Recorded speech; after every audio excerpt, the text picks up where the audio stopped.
ಬಿಸಿಲ ಝಳದಿಂದ ತತ್ತರಿಸಿದಂತಹ ರಾಜ್ಯದಲ್ಲಿ ಮಳೆಯ ಅಬ್ಬರ ಜೋರಾಗಿದೆ. ಕರ್ನಾಟಕದ ಹಲವು ಕಡೆ ವರುಣ ಅವಾಂತರವನ್ನ ಸೃಷ್ಟಿಸಿದ್ದಾರೆ. ಕೊಪ್ಪಳ, ದಕ್ಷಿಣ ಕನ್ನಡದಲ್ಲಿ ಸಿಡಿಲಿಗೆ 2 ಬಲಿಯಾಗಿದೆ. ಕರ್ನಾಟಕದ ಹಲವು ಕಡೆ ವರುಣ ಅವಾಂತರವನ್ನೇ ಸೃಷ್ಟಿ ಮಾಡಿದ್ದಾನೆ. ಬಿಸಿಲಿನಿಂದ ಕಂಗೆಟ್ಟಿದ್ದ ಜನ ಮಳೆ ಬಂತಲ್ಲ ಅಂತ ಸಮಾಧಾನ ಪಡುವಷ್ಟರಲ್ಲೇ ಮಳೆರಾಯ ಸಾಕಷ್ಟು ಅವಾಂತರವನ್ನ ಸೃಷ್ಟಿ ಮಾಡಿದ್ದಾನೆ. ಗುಡುಗು ಸಹಿತ ಮಳೆಗೆ ಕೆಲವು ಕಡೆ ಜನಜೀವನ ಅಸ್ತವ್ಯಸ್ತವಾಗಿದೆ. ತಗ್ಗು ಪ್ರದೇಶಗಳಿಗೆ ಮಳೆ ನೀರು ನುಗ್ಗಿ ಅವಾಂತರವೇ ಸೃಷ್ಟಿಯಾಗಿದೆ. 8ಕ್ಕೂ ಹೆಚ್ಚು ಜಿಲ್ಲೆಗಳಲ್ಲಿ ಭಾರೀ ಮಳೆ ಸುರಿದಿದೆ, ಬಿರುಗಾಳಿ ಬೀಸಿದೆ. ಗುಡುಗು ಸಹಿತ ಸುರಿದಂತಹ ಭಾರೀ ಮಳೆಗೆ ಜನಜೀವನ ಅಸ್ತವ್ಯಸ್ತವಾಗಿದೆ. ಕೊಪ್ಪಳ, ದಕ್ಷಿಣ ಕನ್ನಡದಲ್ಲಿ ಸಿಡಿಲು ಬಡಿದು 2 ಬಲಿಯಾಗಿದೆ. 8ಕ್ಕೂ ಹೆಚ್ಚು ಜಿಲ್ಲೆಗಳಲ್ಲಿ ಸುರಿದಂತಹ ಭಾರೀ ಮಳೆ ಅವಾಂತರವನ್ನ ಸೃಷ್ಟಿ ಮಾಡಿದೆ. ಗುಡುಗು ಸಹಿತ ಮಳೆ ಸುರಿದಿದೆ. ತಗ್ಗು ಪ್ರದೇಶಗಳಿಗೆ ಮಳೆ ನೀರು ನುಗ್ಗಿ ಜನಜೀವನ ಅಸ್ತವ್ಯಸ್ತವಾಗಿದೆ. ಬಿಸಿಲ ಬೇಗೆಯಿಂದ ಬೇಸತ್ತಿದ್ದ, ಕಂಗಾಲಾಗಿದ್ದ ಜನಕ್ಕೆ ಮಳೆರಾಯ ತಂಪೆರೆದಿದ್ದಾನೆ ನಿಜ. ಆದರೆ ಅದರ ಜೊತೆಗೆ ಸಾಕಷ್ಟು ಅವಾಂತರ ಕೂಡ ಸೃಷ್ಟಿಯಾಗಿದೆ. ಬೆಳಗಾವಿಯಲ್ಲಿ ಗುಡುಗು ಸಿಡಿಲು ಸಹಿತ ಧಾರಾಕಾರ ಮಳೆ ಸುರಿದಿದೆ. ಬಿಸಿಲಿನ ಬೇಗೆಗೆ ಬೇಸತ್ತು ಹೋಗಿದ್ದ ಕುಂದಾನಗರಿ ಜನರು ಮಳೆ ಬಂದಿದ್ರಿಂದ ನಿಟ್ಟುಸಿರು ಬಿಟ್ಟಿದ್ದಾರೆ. ಬೆಳಗಾವಿ ನಗರ ಸೇರಿದಂತೆ ಜಿಲ್ಲೆಯಾದ್ಯಂತ ಭಾರಿ ಮಳೆ ಸುರಿದಿದೆ. ಮಳೆ ನಿರೀಕ್ಷೆಯಲ್ಲಿದ್ದ ರೈತರು ಸಂತಸಗೊಂಡಿದ್ದಾರೆ. ಬೆಳಗಾವಿಯ ದೃಶ್ಯವನ್ನ ನೋಡ್ತಾ ಇದ್ರಿ. ಒಂದು ಕಡೆ ಬಿಸಿಲಿನಿಂದ ಕಂಗಾಲಾಗಿದ್ದಂತಹ ಜನಕ್ಕೆ ಮಳೆರಾಯ ತಂಪೆರೆದಿದ್ದಾನೆ ನಿಜ. ಆದರೆ ಹಲವು ಕಡೆ ಸಾಕಷ್ಟು ಅವಾಂತರಗಳಾಗಿದೆ. ರಸ್ತೆ ತುಂಬೆಲ್ಲ ನೀರು, ತಗ್ಗು ಪ್ರದೇಶಗಳಿಗೆ ನೀರು ನುಗ್ಗಿದೆ. ಆದರೂ ಸಹ ಮಳೆಯ ನಿರೀಕ್ಷೆಯಲ್ಲಿದ್ದ ರೈತರಂತೂ ಸಂತಸಗೊಂಡಿದ್ದಾರೆ. ಕುಂದಾನಗರಿ, ಬೆಳಗಾವಿಯಲ್ಲಿ ಗುಡುಗು ಸಹಿತ ಭಾರಿ ಮಳೆಯಾಗಿದೆ. ಇಡೀ ಬೆಳಗಾವಿ ನಗರ ಸೇರಿದಂತೆ ಜಿಲ್ಲೆಯಾದ್ಯಂತ ಭಾರಿ ಮಳೆ ಸುರಿದಿದೆ. ಮಳೆಯ ಆರ್ಭಟಕ್ಕೆ ರಸ್ತೆ ಜಲಾವೃತವಾಗಿದೆ. ದೃಶ್ಯದಲ್ಲಿ ನೋಡ್ತಾ ಇದ್ದೀರಿ ನೀವು. ಗುಡುಗು ಸಹಿತ ಮಳೆ ಸುರಿದಿದೆ.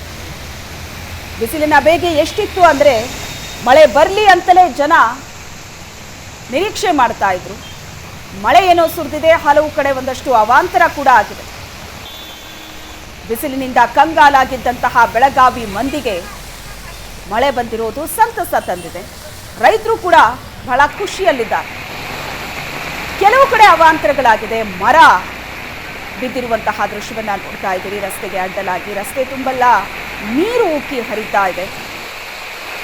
ಹಲವು ಕಡೆ ಮರ ನೆಲಕ್ಕುರುಳಿದೆ, ವಿದ್ಯುತ್ ಕಂಬಗಳು ನೆಲಕ್ಕುರುಳಿದೆ. ಇದರಿಂದಾಗಿ ಒಂದಷ್ಟು ಅವಾಂತರಗಳಂತೂ ಸೃಷ್ಟಿಯಾಗಿದೆ.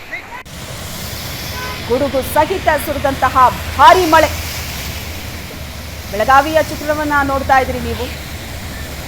ಬಿಸಿಲಿನ ಬೇಗೆ ದಿನದಿಂದ ದಿನಕ್ಕೆ ಜಾಸ್ತಿ ಆಗ್ತಲೇ ಇತ್ತು. ಜನ ಬಿಸಿಲಿನಿಂದ ಕಂಗಾಲಾಗಿದ್ರು. ಮಳೆ ಬರಲಿ ಅಂತ ನಿರೀಕ್ಷೆಯಲ್ಲಿದ್ರು. ನಿರೀಕ್ಷೆಯಂತೆ ಮಳೆ ಸುರಿದಿದೆ. ಜನರು ಫುಲ್ ಖುಷಿಯಾಗಿದ್ದಾರೆ, ರೈತರು ಕೂಡ ಫುಲ್ ಖುಷಿಯಾಗಿದ್ದಾರೆ. ಆದರೆ ಅಲ್ಲಲ್ಲಿ ಒಂದಷ್ಟು ಅವಾಂತರಗಳು ಮಳೆಯಿಂದ ಆಗಿದೆ. ರಸ್ತೆಗೆ ಅಡ್ಡಲಾಗಿ ಬಿದ್ದಿರುವಂತಹ ಮರವನ್ನ ನೋಡ್ತಾ ಇದ್ದೀರಿ. ರಸ್ತೆ ತುಂಬೆಲ್ಲ ನೀರು, ತಗ್ಗು ಪ್ರದೇಶಗಳಿಗೂ ಕೂಡ ನೀರು ನುಗ್ಗಿದೆ. ಇನ್ನು ಚಿಕ್ಕೋಡಿಯಲ್ಲಿ ಸುರಿದಂತಹ ಮಳೆ. ಚಿಕ್ಕೋಡಿಯ ಸಂಕೇಶ್ವರ ಪಟ್ಟಣದಲ್ಲಿ ಭಾರಿ ಮಳೆ ಸುರಿದಿದೆ. ಸಂಕೇಶ್ವರ ಪಟ್ಟಣದ ನದಿ ಗಲ್ಲಿಯ ಹಳ್ಳದಲ್ಲಿ ಏಕಾಏಕಿ ನೀರು ಉಕ್ಕು ಬಂದಿದೆ. ಹಳ್ಳದಲ್ಲಿ 3 ಕಾರುಗಳು ಮುಳುಗಿ ಹೋಗಿದೆ. ಹಳ್ಳ ಸಂಪೂರ್ಣ ಒಣಗಿದ ಹಿನ್ನೆಲೆ ಹಳ್ಳದ ಪಕ್ಕದಲ್ಲೇ ವಾಹನಗಳನ್ನ ನಿಲ್ಲಿಸಲಾಗಿದೆ. ಒಂದು ಮಳೆ ಸುರಿದಿದ್ದಕ್ಕೆ ಹೇಗಾಗಿದೆ ಚಿಕ್ಕೋಡಿಯಲ್ಲಿ ಪರಿಸ್ಥಿತಿ ಅನ್ನೋದನ್ನ ನೋಡ್ತಾ ಇದ್ದೀವಿ. ಏಕಾಏಕಿ ಸುರಿದಂತಹ ಮಳೆಗೆ ಕಾರ್ಗಳು ನೀರ್ಪಾಲಾಗಿದೆ. ಬೆಳಗಾವಿ ಜಿಲ್ಲೆಯ ಹುಕ್ಕೇರಿ ತಾಲೂಕಿನ ಸಂಕೇಶ್ವರ ಪಟ್ಟಣದಲ್ಲಿ ನಡೆದಂತಹ ಘಟನೆ ಇದು. ಮಳೆರಾಯ ಸುರಿದ ಪರಿಣಾಮ ತಂಪಾಗಿದೆ ನೆಲ ನಿಜ. ಆದರೆ ಒಂದಷ್ಟು ಕಡೆ ಅವಾಂತರವೂ ಕೂಡ ಸೃಷ್ಟಿಯಾಗಿದೆ. ಬೆಳಗಾವಿ ಮತ್ತು ಚಿಕ್ಕೋಡಿಯ ದೃಶ್ಯವನ್ನ ನೋಡ್ತಾ ಇದ್ದೀರಿ. ಯಾವ ರೀತಿ ಅವಾಂತರಗಳಾಗಿದೆ ಅಂತ. ಮಳೆ ಬಂದಿದ್ದಕ್ಕೆ ಜನ ಖುಷಿಯಾಗಿದ್ದಾರೆ, ರೈತರು ಖುಷಿಯಾಗಿದ್ದಾರೆ. ಆದರೆ ಒಂದಷ್ಟು ಅವಾಂತರಗಳು ಕೂಡ ಆಗಿದೆ.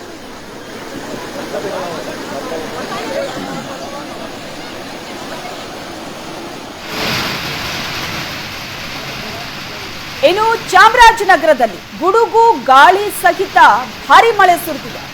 ಗಡಿನಾಡು ಚಾಮರಾಜನಗರದ ಚಿತ್ರಣ ಇದು. ಮಳೆ ಇಲ್ಲದೆ ಅನ್ನದಾತರು ಕಂಗಾಲಾಗಿದ್ರು. ಮಳೆ ಬರಲಿ ಅಂತ ಪ್ರಾರ್ಥಿಸ್ತಾ ಇದ್ರು. ಮಳೆ ಎಂಟ್ರಿ ಕೊಡ್ತಾ ಇದ್ದಂತೆ ರೈತರು ಫುಲ್ ಖುಷಿಯಾಗಿದ್ದಾರೆ. ಮಳೆ ಇಲ್ಲದೆ ಕಂಗಾಲಾಗಿದ್ದ ಅನ್ನದಾತನ ಮೊಗದಲ್ಲಿ ಮಂದಹಾಸ ಮೂಡಿದೆ. ಮತ್ತೊಂದು ಕಡೆ ವರುಣನ ಆರ್ಭಟಕ್ಕೆ ಬೈಕ್ ಹಾಗೂ ವಾಹನ ಸವಾರರು ರಸ್ತೆಯಲ್ಲಿ ಪರದಾಡೋ ಹಾಗಾಯಿತು. ಕಾರಣ ರಸ್ತೆಯಲ್ಲಿ ತುಂಬಿಕೊಂಡಿರುವಂತಹ ನೀರು ದೃಶ್ಯದಲ್ಲಿ ನೋಡ್ತಾ ಇತ್ತು. ಚಾಮರಾಜನಗರದಲ್ಲಿ ಸುರಿದಂತಹ ಮಳೆಗೆ ಚಾಮರಾಜನಗರದ ರಸ್ತೆಗಳು ಯಾವ ರೀತಿ ಜಲಾವೃತವಾಗಿದೆ ಅಂತ. ಕಳೆದ ವರ್ಷ ಮಳೆ ಇಲ್ಲದೆ ರೈತರು ಕಂಗಾಲಾಗಿದ್ರು. ಬೆಳೆದಂತ ಬೆಳೆ ಕೈ ಕೊಟ್ಟಿತ್ತು. ಈ ಬಾರಿ ಬೇಸಿಗೆಯಲ್ಲಿ 42 ಡಿಗ್ರಿ ದಾಖಲೆ ಪ್ರಮಾಣದ ತಾಪಮಾನ ಇತ್ತು. ಮಳೆ ಬರುತ್ತಾ ಈ ಬಾರಿ ಇಲ್ವಾ ಅನ್ನೋ ಆತಂಕದಲ್ಲಿ ರೈತರು. ಆದರೆ ಈಗ ಚಾಮರಾಜನಗರದಲ್ಲಿ ಸುರಿದಂತಹ ಮಳೆಗೆ ರೈತರು ಫುಲ್ ಖುಷಿಯಾಗಿದ್ದಾರೆ. ಮಳೆ ಎಂಟ್ರಿ ಕೊಡ್ತಾ ಇದ್ದಂತೆ ಅನ್ನದಾತರು ನಾಟಿ ಮಾಡೋದಕ್ಕೆ ಸಿದ್ಧತೆ ನಡೆಸಿದ್ದಾರೆ. ಚಾಮರಾಜನಗರ, ಚಿಕ್ಕೋಡಿ, ಬೆಳಗಾವಿ ಈ 3 ಭಾಗದಲ್ಲಿ ಭಾರಿ ಮಳೆ ಆಗಿದೆ. ಮಳೆಯಿಂದ ಆಗಿರುವಂತಹ ಪರಿಣಾಮಗಳನ್ನ ನೋಡ್ತಾ ಇದ್ದೀವಿ. ಒಂದಷ್ಟು ಅವಾಂತರಗಳನ್ನ ದೃಶ್ಯಗಳಲ್ಲಿ ನೋಡ್ತಾ ಇದ್ದೀವಿ. ರಸ್ತೆ ತುಂಬೆಲ್ಲ ನೀರು. ಚಿಕ್ಕೋಡಿಯಲ್ಲಿ ಏಕಾಏಕಿ ಸುರಿದ ಮಳೆಗೆ ನೀರು ಉಕ್ಕಿ ಹರಿದು ನದಿ ಪಕ್ಕದಲ್ಲೇ ನಿಲ್ಲಿಸಿದಂತಹ ಕಾರುಗಳು ನೀರಲ್ಲಿ ಮುಳುಗಿ ಹೋಗಿದೆ. ಇನ್ನು ಬೆಳಗಾವಿಯಲ್ಲೂ ಕೂಡ ಸಿಕ್ಕಾಪಟ್ಟೆ ಬಿಸಿಲಿತ್ತು. ಮಳೆ ಬಂದರೆ ಸಾಕು ಅಂತ ಜನ ನಿರೀಕ್ಷೆ ಮಾಡ್ತಾ ಇದ್ರು. ನಿರೀಕ್ಷೆಯಂತೆ ಮಳೆ ಬಂದಿದೆ. ಖುಷಿಯಾಗಿದೆ ರೈತರಿಗೂ ಮತ್ತು ಬೆಳಗಾವಿ ಮಂದಿಗೆ. ಆದರೆ ಒಂದಷ್ಟು ಅವಾಂತರಗಳು ಕೂಡ ಸೃಷ್ಟಿಯಾಗಿದೆ ಬೆಳಗಾವಿಯಲ್ಲಿ.